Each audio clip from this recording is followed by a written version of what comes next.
Hello students. इस tutorial में हम प्रेशर बेल्ट्स को समझेंगे और मुझे पूरा यकीन है कि जो पिछले कुछ ट्यूटोरियल से मैं कंसेप्ट आपको क्लियर करता चला आ रहा था और वो सब आपको इस प्रेशर बेल्ट्स को समझने में हेल्प करेंगे। यानी अब आप जान चुके हैं, ये मान के चल रहा हूँ कि you already know through my tutorials कि एटमॉस्फेयर क्या होता है, एयर कैसे विंड में कन्वर्ट होती है, टेम्परेचर, प्रेशर, इंसोलेशन। और लास्ट ट्यूटोरियल में तो मैंने आपको कोरियोलिस फोर्स के बारे में बताया था। और इस ट्यूटोरियल में हम प्रेशर बेल्ट्स को ड्रॉ करेंगे। जितनी प्रेशर बेल्ट्स हैं उनको समझेंगे, उनके फीचर्स, मतलब this is very very important tutorial. तो चलिए फिर शुरू करते हैं। देखिए, प्रेशर बेल्ट्स ड्रॉ करने से पहले मैं कुछ चीज़ें आपको बता देना चाहता हूँ, समझा देना चाहता हूँ, क्योंकि वो यूज़ होंगी जब हम प्रेशर बेल्ट्स को ड्रॉ करेंगे और वो पहले से पता रहेंगी तो मुझे बार बार वहाँ समझाना नहीं पड़ेगा। उसमें सबसे पहले है राइजिंग एयर, मतलब जो हवा ऊपर उठती है उससे रिलेटेड मैं कुछ आपको बताना चाहता हूँ। देखिए जी, मुझे इसमें लिखना काफ़ी ज़्यादा पड़ेगा और जो लिख रहा हूँ उसको फास्ट करने के लिए मुझे एडिटिंग भी करनी पड़ेगी और लिखने में प्रॉब्लम होगी तो मैं कैमरे से मतलब ऑफ भी रहूँगा, आपको ऑनलाइन भी होता रहूँगा, तो इससे मुझे लिखने में थोड़ी सहूलियत रहेगी। Okay, so please don't mind. तो सबसे पहले है राइजिंग एयर। राइजिंग एयर में सबसे पहले है जो हवा उठती है उसकी एक वजह है जो है वो थर्मल रीजन, जिसको हम अभी तक सीखते चले आए हैं।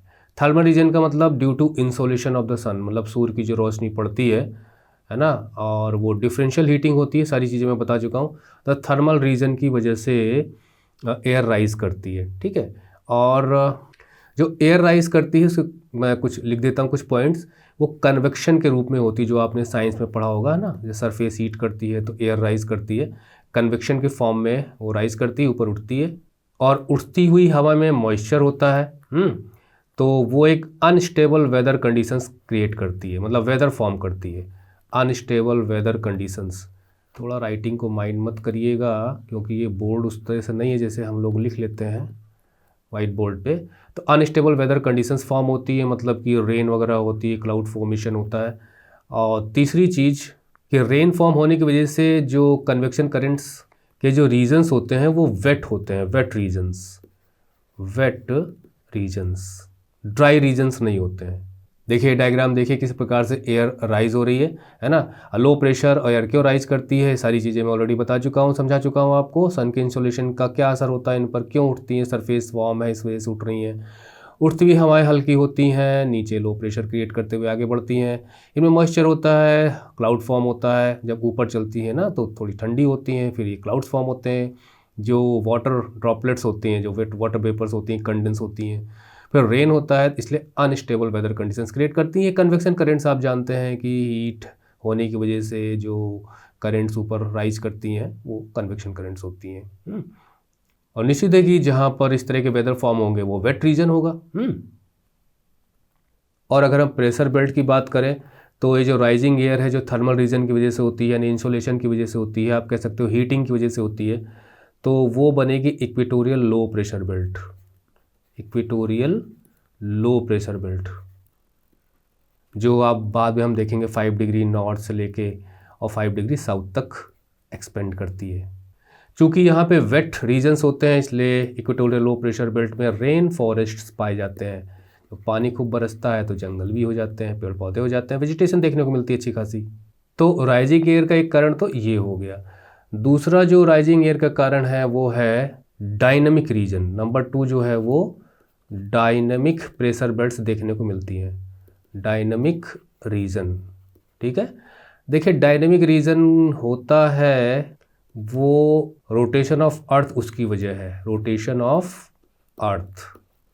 और इस रोटेशन ऑफ अर्थ की वजह से सेंट्रीफ्यूगल फोर्स क्रिएट होता है, जो आपने साइंस में पढ़ा होगा।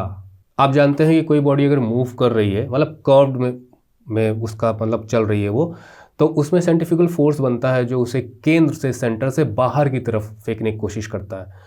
इसके बहुत से एग्जांपल्स हम डेली देखते रहते हैं। आप उदाहरण के लिए मान लीजिए आपने ढीला ढाला कपड़ा पहना हुआ, जैसे छोटी बच्चियाँ फ्रॉक पहनी हुई हैं, या आपने फिल्मों में देखा होगा किसी प्रकार से जो डांसर्स होते हैं अगर उन्हें लहंगा वगैरह पहना हुआ है तो जब वो घूमते हैं सर्किल में तो देखिए किस प्रकार से वो लहंगा चारों तरफ फैल जाता है, तो वो फोर्स है। और आपने भी ढीले ढीले कपड़े पहने हुए या आपने शर्ट पहनी हुई मान लीजिए, आप थोड़ा सा चक्कर खाइए देखिए फूल जाती है वो शर्ट, तो वो फोर्स क्या करता है ना, वो एक उछाल पैदा करता है हवाओं में, तो वो सरफेस से हवाएं ऊपर की तरफ उछलती हैं इस सेंट्रीफ्यूगल फोर्स की वजह से। तो ये कारण है डायनेमिक रीजन, मतलब यहाँ पे इंसोलेशन या सूरज की रोशनी कोई रोल प्ले नहीं कर रही कि गर्मी होगी तो एयर राइज करेगी, ये सिर्फ अर्थ की रोटेशन से जो सेंट्रीफ्यूगल फोर्स है उस फोर्स की वजह से सतह से हवाएं ऊपर उछलती हैं और राइज करने की कोशिश करती हैं, तो वो चीज़ डायनेमिक रीजन यहाँ पे कहलाएगा। तो डायनेमिक रीजन की वजह से भी हवाएं राइज करती हैं। एक थर्मल रीजन मैंने बता दिया आपको, एक डायनेमिक रीजन जो सेंट्रीफ्यूगल फोर्स की वजह से है। तो इस वजह से जो एयर करंट्स हैं वो राइज करती हैं। और ध्यान रहे ये जो हैं ये इन्हें हम ये नहीं कहेंगे कि कन्वेक्शन करंट्स हैं, क्योंकि वो हीट सोर्स होने की वजह से राइज करती हैं। तो air currents rise due to centrifugal force या रोटेशन ऑफ अर्थ। और चौथा पॉइंट क्या लिख सकते हैं हम, चूंकि एयर राइज कर रही है तो ये भी अनस्टेबल वेदर कंडीशंस फॉर्म करेंगी, अनस्टेबल वेदर कंडीशंस फॉर्म करेंगी, यानी कि रेन वगैरह होगी, क्लाउड वगैरह फॉर्म होंगे। और अगर हम प्रेशर बेल्ट्स की बात करें तो इसमें प्रेशर बेल्ट्स में हम डायनेमिक रीजन की वजह से सब पोलर लो प्रेशर बेल्ट बनेगी, जो अभी हम देखेंगे। सब पोलर लो प्रेशर बेल्ट जो 60 डिग्री से मतलब नॉर्थ और 60 डिग्री साउथ में आपको मतलब सदर्न हेमिस्फीयर में मिलेगी, मतलब 60 से 65 मतलब 5 आपको जोड़ना है। तो ये साउथ हो गया, नॉर्थ हो गया, हम देखेंगे अभी बाद में। तो ये तो हमने देख लिया कि भाई एयर राइज करती है, पर कहाँ तक राइज करेगी, जब वो ऊपर जाएगी तो ठंडी होगी, ठीक है, क्योंकि ऊपर जाते जाते आपको मैंने बताया था ना, देखिए अब बार बार रिपीट करने से तो फिर वीडियो लंबा होगा। मैंने बताया था किस प्रकार से लगभग 6.5 डिग्री सेल्सियस के हिसाब से जो टेम्परेचर लैप्स रेट है, जो टेम्परेचर डिक्रीज़ करता है वो एल्टीट्यूड के साथ डिक्रीज़ करता है, तो ऊपर हवाएं फिर ठंडी होती है ना। देखिए यहाँ लिखा गया है कि एयर राइज करती है, फिर वो कूल एयर सिंक करना शुरू कर देती है, फिर नीचे उतरना शुरू करती है। और आप जानते हैं कि जो हमारी पृथ्वी उसके चारों तरफ से एक एटमॉस्फेयर ने उसको घेरा हुआ है, उस एटमॉस्फेयर की डिफरेंट लेयर्स होती हैं। उन्हीं लेयर्स में एक लेयर है ट्रोपोस्फेयर। देखिए इस डायग्राम में आपको मैं 2 डायग्राम दिखा रहा हूँ यहाँ पे, जो लेयर्स ऑफ एटमॉस्फेयर को शो कर रही हैं। और मेजर 5 लेयर्स होती हैं जो यहाँ पे शो हो रही हैं, मतलब 1 2 3 4 5। ये ट्रोपोस्फेयर, मतलब वेदर कंडीशंस यहीं पे फॉर्म होती हैं, क्लाउड फॉर्म होते हैं, मतलब वो सारी चीज़ें मैं ऑलरेडी बता चुका हूँ आपको। तो ये पृथ्वी है, पृथ्वी से जो एयर राइज करती हैं तो राइज करते हुए कहाँ तक जा सकती हैं, वो जा सकती हैं। ट्रोपोपॉज क्या होती है, जो ट्रोपोस्फेयर है उसकी बाउंड्री होती है, मतलब ये हो गई आपकी, मतलब जो इस कलर में है वो ट्रोपोस्फेयर हो गई, और उसके बाद ऊपर ये बाउंड्री हो जाएगी इसकी ट्रोपोपॉज। तो ट्रोपोस्फेयर पे एयर राइज करती हैं, ट्रोपोपॉज तक जाएंगी और उसके बाद फिर उन्हें मुड़ना ही मुड़ना है, मतलब वो नॉर्थ साउथ मुड़ जाती हैं और काफ़ी ठंडी हो चुकी होती हैं। तो देखिए यहाँ पर दिखाया गया डायग्राम बहुत अच्छे ढंग से बनाया गया है कि ये जो आप देख रहे हैं ना, ये लाइन, ये टेम्परेचर डिक्रीज़ के लिए है कि किस प्रकार से जब हम पृथ्वी की सतह से जब ऊपर की तरफ जाना शुरू करते हैं तो टेम्परेचर डिक्रीज़ होना शुरू हो जाता है। तो सोचिए कि ट्रोपोपॉज तक जाते जाते तो टेम्परेचर काफ़ी डिक्रीज़ हो जाएगा, हवाएं काफ़ी ठंडी हो जाएंगी। सारी हवाएं ऊपर तक नहीं पहुंचती हैं, हवाओं में भी लेयर होती है, मतलब जो हवाएं राइज कर रही हैं तो कुछ ज़्यादा ऊंचाई तक जाती हैं, कुछ कम ऊंचाई तक जाके नॉर्थ साउथ मुड़ जाती हैं, है ना। तो ऐसे आपने धुआं देखा होगा, धुआं क्या करता है, ऊपर उठता है। आपने पानी में भाप को उठते हुए देखा होगा, भाप ऊपर उठती है सीधी, उसके बाद फिर वो कहीं ना कहीं यहाँ वहाँ लेफ्ट राइट में मुड़ जाती है। तो यहाँ पर मैं नॉर्थ साउथ कह रहा हूँ, क्योंकि आगे चल के हम जेट विंड्स को भी हम पढ़ेंगे, तो वो वेस्ट टू ईस्ट उनका मूवमेंट होता है, वो अलग चीज़ है। लेकिन नॉर्मली जो विंड्स हैं उनका जो फ्लो होता है वो मेरिडेशनल होता है, मतलब वो इस टाइप से फ्लो करती हैं, मतलब नॉर्थ साउथ इनका एक क्रेस्ट बनता है, इनका एक ट्रफ बनता है, इस टाइप से फ्लो करती हैं। क्योंकि हमें सरफेस विंड्स को पढ़ना है, अपर एयर सर्कुलेशन के लिए अगला वीडियो होगा। तो हवाएं ट्रोपोपॉज तक जाती हैं, ट्रोपोपॉज पर फिर उसके बाद वो नीचे उतरना शुरू होती हैं। और आपको एक चीज़ और पता होनी चाहिए कि अर्थ पर इक्वेटर के आसपास, मतलब इक्वेटर पर एटमॉस्फेयर सबसे ज़्यादा ऊंचाई पर है। राउंड फिगर में ये तो एक प्रकार से दिया गया है 10 किलोमीटर। मैं आपको बताऊं कि 8-9 किलोमीटर से लेके पोल्स पर सबसे कम ऊंचाई होती है और इक्वेटर पे सबसे ज़्यादा ऊंचाई होती है। तो इक्वेटर पे लगभग 17 किलोमीटर आप मान के चल सकते हैं, कहीं कहीं 18 किलोमीटर पढ़ने को मिल जाता है। तो इक्वेटर पर एटमॉस्फेयर की हाइट ज़्यादा है। मतलब अगर हमें ये अर्थ है और अगर हमें एटमॉस्फेयर क्रिएट करना पड़े यहाँ पे, तो हम इसको इस प्रकार से बनाएंगे, मतलब इलिप्टिकल फॉर्म में बनाएंगे, क्योंकि इक्वेटर के आसपास ये काफ़ी ऊंचाई पर होता है और धीरे धीरे ये पोल्स तक जाते जाते इसकी हाइट कम हो जाती है। मतलब पोल्स पर ये हाइट लगभग 9 to 10 या 8-9-10 किलोमीटर मिलेगी और जब हम इक्वेटर के आसपास होंगे तब यह हाइट लगभग 17 किलोमीटर तक होगी। तो इक्वेटोरियल लो प्रेशर बेल्ट सब हम ड्रॉ करेंगे तो वहाँ पे एयर ज़्यादा ऊपर तक जाएगी, ज़्यादा ठंडी होगी, तो ट्रोपोपॉज तक एयर जाएगी, उसके बाद उसे डिसेंड करना ही करना है। तो अगला जो हमारे यहाँ पे पॉइंट होगा वो होगा डिसेंडिंग एयर। देखिए जो हवा डिसेंड करती हुई होती है, एक तो वो ड्राई होती है, हैवी होती है, और इस वजह से जहाँ पे डिसेंड करती है, मतलब हवा ऊपर उठी, ठीक है, उसके बाद जब नीचे उतरना शुरू होती है तो वो हाई प्रेशर क्रिएट करती है, क्रिएट्स हाई प्रेशर। जहाँ पे डिसेंडिंग एयर करेंट्स होंगी वो हाई प्रेशर क्रिएट करेंगी, मतलब ऊपर से नीचे की तरफ आएंगी तो दाब देंगी नीचे, मतलब वो प्रेशर क्रिएट करेंगी। इनमें मॉइस्चर ना के बराबर होता है, इसलिए विंड्स ड्राई होती है, जो मैंने ऑलरेडी बता दिया। तो इसलिए ये ड्राई रीजन फॉर्म करती है, मतलब जहाँ पे इस तरह की डिसेंडिंग एयर्स होंगी, जो बेल्ट्स बनेगी, वहाँ पे ड्राई रीजन हमको देखने को मिलेगा, मतलब सूखा। और चूँकि ड्राई विंड्स होती हैं तो जो वेदर होता है वो स्टेबल वेदर कंडीशंस होती हैं, मतलब क्लियर स्काइज वगैरह देखने को मिलते हैं, स्टेबल वेदर कंडीशंस।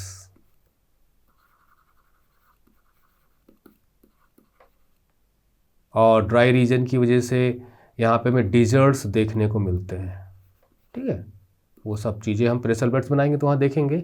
और अगर हम बेल्ट्स की बात करें तो डिसेंडिंग एयर से एक तो सब ट्रॉपिकल हाई प्रेशर बेल्ट बनेगी, हाई प्रेशर बेल्ट, और मतलब ये वन, और दूसरी बनेगी पोलर हाई प्रेशर बेल्ट्स, जिसमें से ये वाली जो होगी वो डायनेमिक रीजन की वजह से होगी और ये जो होगी वो थर्मल रीजन की वजह से होगी, क्योंकि वहाँ पे इंसुलेशन बहुत कम पहुँचता है। और ये दोनों बेल्ट्स 60 डिग्री से 90 डिग्री के बीच में मिलेंगी। और एक चीज़ यहाँ पर हम थोड़ा सा डिस्कशन कर लेते हैं, वो है जेट स्ट्रीम्स। बहुत तेज़ बहने वाली हवाएं होती हैं। यहाँ पे इसके लिए अलग वीडियो होगा। यहाँ पे मैं बस इतना बता दूँ आपको कि these are high speed winds, और दूसरी चीज़ ये बहुत ही हायर एयर सर्कुलेशन, मतलब ये अपर एयर सर्कुलेशन में आती हैं, मतलब 10-12 किलोमीटर और उससे ऊंचाई तक ट्रोपोपॉज पे हाई तक जाती हैं। और वहाँ पे ये जोनल फ्लो होता है इनका। कैसा फ्लो होता है इनका? जोनल फ्लो होता है। जोनल फ्लो का मतलब आप क्या समझे? देखिए अगर हवाएं प्रेशर ग्रेडियंट फोर्स के पैरेलल चल रही हैं, मतलब मान लीजिए प्रेशर ग्रेडियंट फोर्स है ना, तो यहाँ पे 100 मिली बार है, यहाँ पे 80 मिली बार है, मतलब ऐसे ही रफली मैं आपको समझाने के लिए कह रहा हूँ, यहाँ पे 60 मिली बार है। तो लो प्रेशर से हाई प्रेशर की तरफ चलने का मतलब ये है कि हवाएं इस तरफ को मूव करेंगी, ठीक है। और कोरियलिस फोर्स वगैरह से मैं बता चुका हूँ कि हवाएं मुड़ जाती हैं। तो ये जो फ्लो है ना, जैसे मान लीजिए इधर चल रही हैं हवाएं, इधर आ रही हैं, ऐसे चल रही हैं, तो ये मेरिडिशनल फ्लो कहलाता है। मतलब इसे हम कहते हैं मेरिडिशनल फ्लो। मेरिडिशनल फ्लो का मतलब होता है कि ये लॉन्गिट्यूड्स या मेरिडियन के ऊपर बहती हुई नज़र आती हैं। लेकिन जो प्रेशर ग्रेडियंट फोर्स के पैरेलल का मतलब होता है कि मतलब प्रेशर ग्रेडियंट फोर्स है तो हवा चल तो रही है लेकिन वो ऐसे हो जाती है, ऐसे हो जाती हैं, मतलब वेस्ट टू ईस्ट। तो इसलिए जोनल फ्लो होता है और ये वेस्ट टू ईस्ट इनका नॉर्मल फ्लो होता है। हालांकि हमें ईस्टर्लीज भी देखने को मिलती हैं इसमें, जो जेट स्ट्रीम्स में, जो हमारे मानसून को जब हम पढ़ेंगे तो देखेंगे। और ये जो बेल्ट्स हैं उनके बीच में फॉर्म होती है, मतलब between and around the upper region of pressure belts. मतलब कि इक्वेटोरियल लो प्रेशर बेल्ट है, फिर सब ट्रॉपिकल हाई प्रेशर बेल्ट है, फिर सब पोलर लो प्रेशर बेल्ट आपको मिलेगी, फिर पोलर हाई प्रेशर बेल्ट मिलेगी। तो इन बेल्ट्स के बीच में यहाँ मिलेंगी, है ना, इस बेल्ट और इस बेल्ट के बीच में यहाँ पे जेट स्ट्रीम्स मिलेंगी, तो जेट स्ट्रीम्स मिलेंगी। तो इस प्रकार से ट्रॉपिकल जेट स्ट्रीम्स हैं, सब ट्रॉपिकल है, पोलर जेट स्ट्रीम्स हैं। तो इस टाइप से जेट स्ट्रीम्स अपर एयर सर्कुलेशन होती हैं। मतलब कि कहने का मतलब जो मैंने आपको बताया था कि जो एयर राइज करती है, तो एयर राइज करती है तो कुछ तो पहले मुड़ जाती हैं, जो ट्रोपोपॉज तक जाती हैं, ऊंचाई तक जाती हैं, वो जेट बन जाती हैं। मतलब हायर एयर करंट जो काफ़ी ऊंचाई तक जाती हैं, 10 से 12 किलोमीटर ऊंचाई तक चली जाती हैं, वो जेट विंड्स बन जाती हैं, जेट स्ट्रीम्स हो जाती हैं। मतलब सरफेस से एयर उठना शुरू होती है, जैसे पानी पर से भाप उठना शुरू होती है, उसके बाद जो काफ़ी ऊंचाई तक जो करंट्स चली जाती हैं वही जेट स्ट्रीम्स कहलाती हैं, और उनका फ्लो वेस्ट टू ईस्ट हो जाता है। कुछ ईस्टर्ली जेट स्ट्रीम्स भी जो बनती हैं उन्हें भी हम स्टडी करेंगे बाद में। तो ये कुछ इंपॉर्टेंट चीज़ें थी। और कुछ चीज़ मैं यहाँ पे बता देना चाहता हूँ आपको कि विंड की स्पीड से रिलेटेड हम कुछ यहाँ पे बता दें पहले ही आपको कि विंड की स्पीड फास्टर ऑन ओशन, यानी जो वाटर बॉडीज़ होती हैं उन पर बहुत तेज़ हवाएं चलती हैं। क्यों चलती हैं? क्योंकि फ्रिक्शन नहीं होता, फ्रिक्शन कम होता है। एक प्रकार से मैं हिंदी में लिख देता हूँ, फ्रिक्शन कम होता है। जैसे जो हमारा जो सदर्न हेमिस्फीयर है, सदर्न हेमिस्फीयर है, वहाँ पे वाटर बॉडीज़ ही वाटर बॉडीज़ हैं। ऑस्ट्रेलिया को छोड़ दिया जाए तो कोई बहुत बड़ा कोई कॉन्टिनेंट वहाँ है ही नहीं, कॉन्टिनेंट कोई है ही नहीं है जो पूरा दक्षिण, मतलब जो हमारा दक्षिणी गोलार्ध है सदर्न हेमिस्फीयर में पड़ता हो। और देखा जाए तो सदर्न हेमिस्फीयर में जो दो बड़े महासागर आपको मिलते हैं वो है, एक तो पैसिफिक ओशन है ना, और अटलांटिक भी, जो साउथ अटलांटिक ओशन है ना, वो देखने को मिलता है हमको सदर्न हेमिस्फीयर।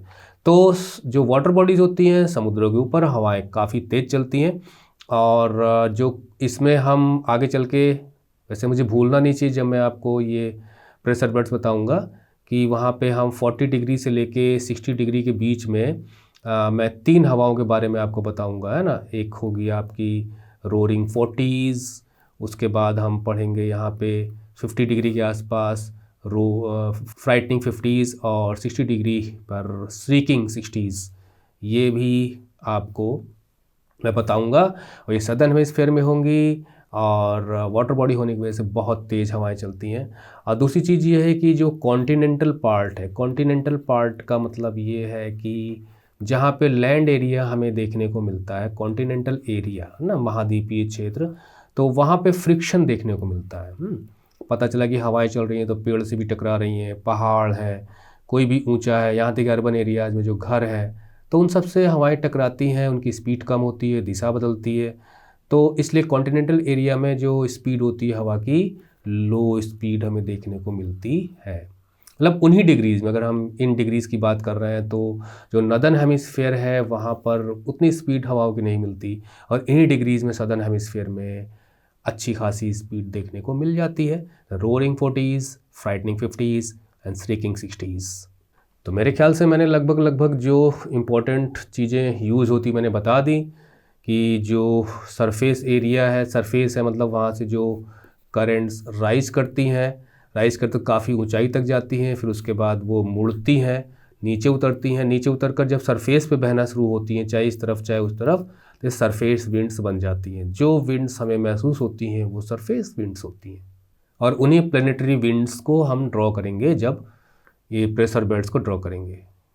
तो अभी तक कितनी चीज़ें मैंने आपको बता दी कि एयर राइज की 2 वजह हैं। एक तो थर्मल रीजन है, मतलब पृथ्वी का जो एरिया है, चाहे वो वाटर बॉडी हो चाहे वो कॉन्टिनेंटल पार्ट हो, गर्म होता है, हवा ऊपर उठती है, ठीक है, ऊपर उठती है ट्रोपोस्फेयर में, ट्रोपोपॉज तक जाके, हालांकि उसके ऊंचे भी जो रोजबी वेव्स हैं वो चली जाती हैं, तो उठती हैं, उसके बाद वो नॉर्थ साउथ मुड़ती हैं, फिर नीचे उतरती हैं, नीचे उतरकर फिर वो सरफेस पे बहना शुरू करती हैं, फिर गर्म होती हैं, फिर उठती हैं। उठने के 2 रीज़न, थर्मल के अलावा डायनेमिक रीजन। पृथ्वी घूम रही है वेस्ट टू ईस्ट घूम रही है। इस रोटेशन की वजह से सेंट्रीफ्यूगल फोर्स, हवाएं उठने की कोशिश करती हैं, राइज उसकी वजह से भी एयर करेंट्स बनती हैं, ऊपर की तरफ उठती हैं। और डिसेंडिंग एयर के बारे में मैंने बताया कि जो राइजिंग करंट्स होती हैं वो वेदर फॉर्म करती हैं, अनस्टेबल वेदर कंडीशंस बना देती हैं, मॉइस्चर होता है, कूल करती हैं, क्लाउड फॉर्म करती हैं। लेकिन जो ड्राई रीजन्स, जो डिसेंडिंग एयर्स होती हैं वो नीचे उतरती हैं, हैवी होती हैं, ड्राई होती हैं, उनका जो भी मॉइस्चर वगैरह होता है वो चूँकि नीचे उतरती हैं तो फिर गर्म होना शुरू होती हैं, तो वो मॉइस्चर खो जाता है उनका। तो वो हैवी होने की वजह से और वो हाई प्रेशर क्रिएट करती हैं, ड्राई रीजन्स क्रिएट करती हैं, वेट कंडीशंस वहाँ पे होती नहीं है। थोड़ा सा जेट स्ट्रीम के बारे में मैंने बताया। ये सारी चीज़ें हम प्रेशर बेल्ट्स में यूज़ करेंगे। मुझे लगता है कि इस ट्यूटोरियल को यहीं ख़त्म कर देना चाहिए, क्योंकि ट्यूटोरियल वैसे ही ज़्यादा लेंदी हो चुका है। और प्रेशर बेल्ट्स के लिए मैं अगला ट्यूटोरियल रखता हूँ जहाँ पे सीधा हम प्रेशर बेल्ट्स पर अटैक करेंगे। ओके, तो ending this tutorial here, wait for the next tutorial. Thank you.